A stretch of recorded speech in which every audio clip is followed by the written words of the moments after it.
सबको नमस्कार।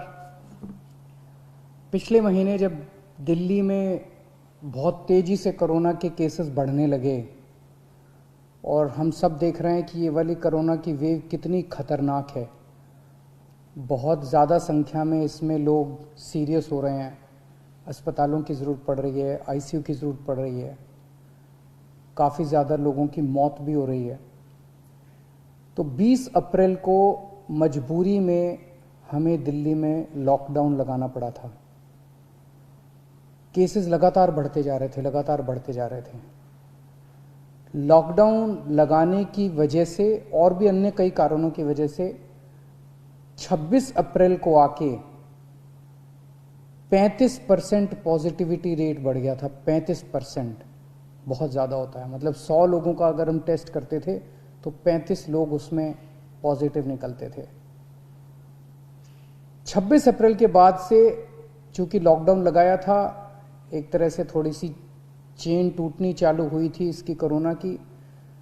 26 अप्रैल के बाद से धीरे धीरे केसेस कम होने चालू हुए और अब पिछले 1-2 दिन के अंदर 23%, 35% से 23% पॉजिटिविटी रेशियो आ गया है।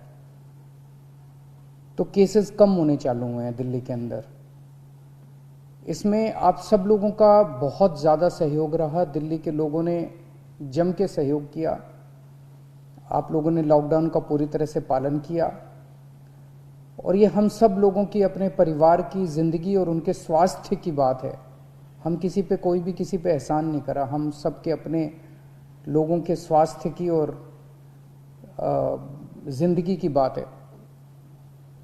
इस लॉकडाउन के पीरियड को हमने संसाधन, हेल्थ इंफ्रास्ट्रक्चर को और मजबूत करने के लिए इस्तेमाल किया। कई जगह नए ऑक्सीजन बेड्स तैयार किए गए। सबसे बड़ी दिक्कत दिल्ली में ऑक्सीजन की आई है। नॉर्मल टाइम में जितनी ऑक्सीजन चाहिए होती है अस्पतालों में, उससे कई गुना ऑक्सीजन की जरूरत पड़ने लगी, क्योंकि अब जितने भी मरीज आते थे कोरोना में उन सबको ऑक्सीजन की जरूरत थी। तो कई गुना ऑक्सीजन की जरूरत अचानक पड़ने लगी। पिछले कुछ दिनों में केंद्र सरकार के साथ मिलके और हाई कोर्ट और सुप्रीम कोर्ट के आदेशों से, केंद्र सरकार के सहयोग से अब ऑक्सीजन की स्थिति दिल्ली के अंदर काफ़ी सुधरी है पिछले कुछ दिनों में। अब इस तरह की बातें सुनने को नहीं मिलती कि इस अस्पताल में 2 घंटे की ऑक्सीजन रह गई, उस अस्पताल में आधे घंटे की ऑक्सीजन रह गई, यहाँ पे किसी की ऑक्सीजन से मौत हो सकती है। अब इस तरह की बातें सुनने को नहीं मिल रही है। तो इस लॉकडाउन के पीरियड को हमने अपने सिस्टम को भी सुधारने में काफ़ी प्रयास किए। पिछले कुछ दिनों से वैक्सीन को भी बड़ी तेजी के साथ वैक्सीनेशन का कार्यक्रम शुरू किया गया है। आप में से जितने लोगों ने वैक्सीन लगवाया उन्होंने देखा होगा कि दिल्ली सरकार ने जो स्कूलों में इंतजाम किए हैं वो कितने शानदार इंतजाम किए हैं। सब लोग इसकी तारीफ कर रहे हैं, सब लोगों को अच्छा लग रहा है। हमारे युवा बढ़ चढ़ के वैक्सीन लगवा रहे हैं। यहाँ तक कि दिल्ली के आसपास के इलाकों से भी लोग दिल्ली में आके वैक्सीन लगवा रहे हैं। वैक्सीन के स्टॉक की कमी है, इसमें हमने केंद्र सरकार से सहयोग मांगा है। मुझे पूरी उम्मीद है जैसे केंद्र सरकार अन्य बातों पे भी सहयोग करती रही है, इसमें भी हमारा पूरा सहयोग करेगी।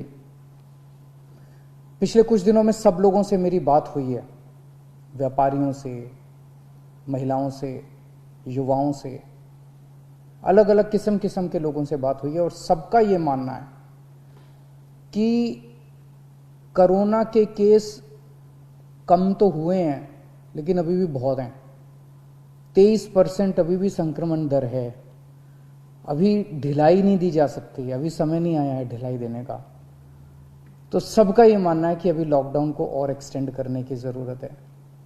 अभी और इस कड़ाई को अभी थोड़े दिन और बरकरार रखने की ज़रूरत है, नहीं तो अभी जो हमने हासिल किया वो भी ख़त्म हो जाएगा।